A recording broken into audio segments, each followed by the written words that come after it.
Hey guys, it's Sarah here and welcome to our first book shot review. I hope you guys like the intro. I think it definitely fits a lot better with the warmer weather. There is also a new outro, so stay tuned for that. If you didn't catch the previous video, I have explained on why I decided to change things around, like the new intros and outros, why I'm using Sarah instead of HB, and even changing the names Hot Books into book shots. It's all explained in that video, so go check that out. Anyways, moving on, today's first ice drink is going to be some Korean yogurt. I brought my shot glass and I'm going to be putting the drink in here and we are going to be taking shots. It's not alcohol, by the way. I will be pouring it in front of you guys. Just a side note, fun fact, in Korea, there are a couple of ways you can drink this. There's the traditional just peeling way. You can also get a straw and just stab it in the middle. But the way that I like to do it and the way that I was kind of taught while I was growing up was, this is so stupid.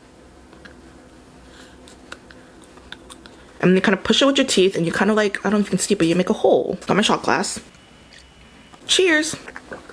Today's review, if you're into a realistic dystopian society, then I suggest you try reading the trilogy series called The Rule of Three by Eric Walters. This one is pretty low-key, not a lot of people know about it, but if you are interested, let me break it down for you. Starting off with the cover, I'm going to be giving this a 3.5 out of 5. I think right off the bat, you can obviously tell that this is going to be a dystopian society, so I like how straightforward it is. It's not the most aesthetically pleasing thing to look at. Like, I'll never be showcasing the book by the front cover, but at the same time, it's not the most horrendous thing to look at, so I think a good old 3.5 out of 5 is a decent rating. In this dystopian society, there is a global electrical outage. What people assumed was only going to last a couple of minutes turned into hours and then days. Panic amongst the people arose with the need to stock up, not knowing when this catastrophe is going to be over. Our main guy is a 16-year-old named Adam, and with his mom who happens to be a police captain, and a retired government spy who happens to live right next door, Adam quickly realizes that these are going to be key people for his survival as well as many others. The world built in this story is honestly really good, but I will say that the story moves almost suspiciously too smoothly and really fast in my opinion. There's no plot twist of any kind, it's just very smooth. But just because there's no plot twist doesn't mean the book is boring. It's still very tense, like you can still feel and see the panic in the characters. There's also a lot of dialogue, which some people didn't seem to like, but I enjoyed that part. I don't mind a smooth storyline once in a while, so it wasn't an issue for me. But if you read other people's reviews, then they will mention that the book is boring because of this fact. So I think for that, the plot deserves a 3.5 out of 5. Characters, I'm going to be giving a 4 out of 5. Our main characters in this one is a high schooler named Adam,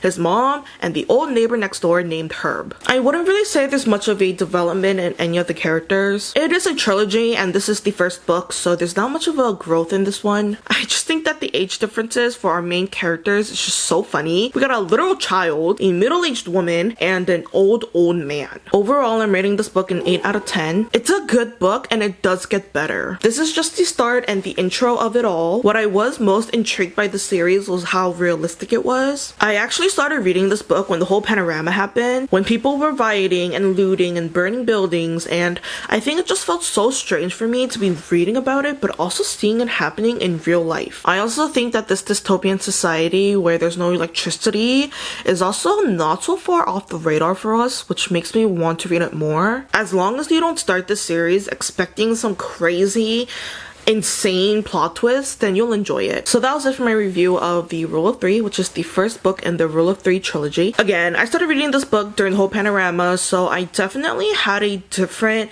connection and a different point of view for this book than I would if I read it now. I will be doing reviews on the other books in this series later on, but until then, that was it for this video.